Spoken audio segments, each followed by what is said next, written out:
shaqaalaha gurmadka ayaa weli ku dhibaatoonaya inay daweeyaan kumanaan kun oo qof ah oo ku dhaawacmay qarax aad u weyn oo gelgeliyey Beirut subaxnimadii Arbacada. weli si dhab ah looma hubo waxyaabaha uu ahaa, laakiin telefishanka CNN ayaa wuxuu baahiyey inuu ka kacay baqaaro ku yaala dekedda oo ay Beirut ku jirtay. madaxda dunida ayaa waxay durbaba bilaabeen inay ka hadlaan dhibaatada xooggan ee ka dhalatay dabka uu qaraxa sababay. wasiirka arrimaha dibadda Israa'iil oo la hadlay telefishanka Channel 20 ee dalkiisa ku yaala inuu aad uga xun yahay warka ugu imanaya Beirut, wuxuuna sheegay in si taxadar leh loo maareeyo xaaladda jirta. ra'iisul wasaaraha dalka Ingiriiska Boris Johnson ayaa wuxuu sheegay in waddankiisa uu taageerayo la garab istaagidda Lubnaan, aadna uga xun yahay dabka masiibada ah ee ka kacay halkaas. sawirada iyo muuqaalada ka imanaya Beirut waa kuwa naxdin leh, ayuu ku yiri qoraal uu Johnson soo dhigay Twitterkiisa. boqortooyada Ingiriiska waxay diyaar u tahay in jid kasta oo ay taageerayso dowladda Lubnaan ay ku garab istaagayso. si gaar ah waxaan ula soconaynaa muwaadiniinteeda, ayuu qoraalkiisa soo raaciyey. warbaahinta adduunka ayaa hadda aad u tabinaya xaaladda naxdinta leh ee waddankaasi ka jirta.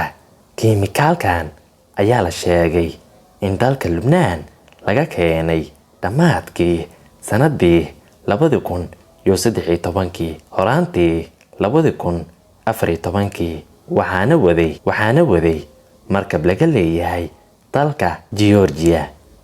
kiimikaalkan ayaa markii hore loo waday waddanka Mozambique ee Afrika ku yaala. markabka kiimikaalkan waday oo soo maray Istanbul kuna sii jeeday bariga Afrika ayay dowladda Lubnaan xirtay iyadoo ku eedeysay inuu jebiyey shuruuc, waxaana lagu xukumay ganaax.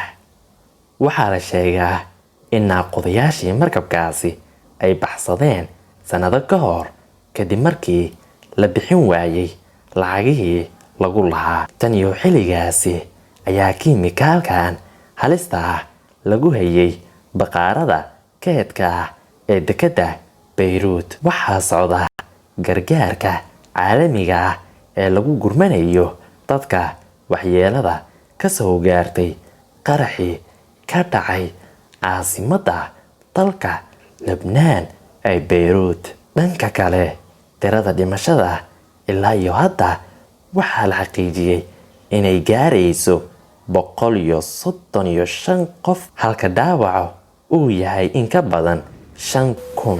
aanu ducayno. khasaaraha qaraxan geystay ayaa laga soo sheegayaa dhammaan xaafadaha magaaladaasi. waxyeelada qaraxa ayaa xataa gaartay madaxtooyada dalkaasi iyo madaarka Beirut oo aad uga fogaa goobta uu qaraxa ka dhacay ee dekedda magaaladaasi. qaraxan ayaa xitaa laga dareemay jasiiradda Qubrus oo 160 kiiloomitir u jirta Beirut. gudoomiyaha gobolka Beirut Marwan Aboud ayaa sheegay in khasaaraha hantida uu ka badan yahay 15 bilyan oo dollar ah. dalkaas waxaa gaaray deeqo kaga yimid Turkiga, Qatar, Iiraan, Faransa, waxaana jira wadamo badan oo ballan qaaday in ay dhowaan waddankaasi u diraan gargaar caafimaad iyo cunto. muuqaalkan aad arkayso halkuu ka kacayaa dabkan, bal qiyaas. hadday jawaabtaadu tahay Falastiin, maya maahan. halkan waa isutaga Imaaraadka ee magaalada Ajman. waa suuq ku yaala magaalada Ajman. waxaa la arkay gawaarida dabdamiska oo kala cararaya dhiminta dabka, iyadoo dabkaasi hadda uu sababay khasaaro kala duwan, balse mid nafeed aan ahayn. Saraakiil Imaaraad ka tirsan ayaa sheegay inuu halka uu dabka ka kacay ay tahay goobo warshado oo u dhow Ajman, halkaa oo 50 kiiloomitir u jirto Dubai.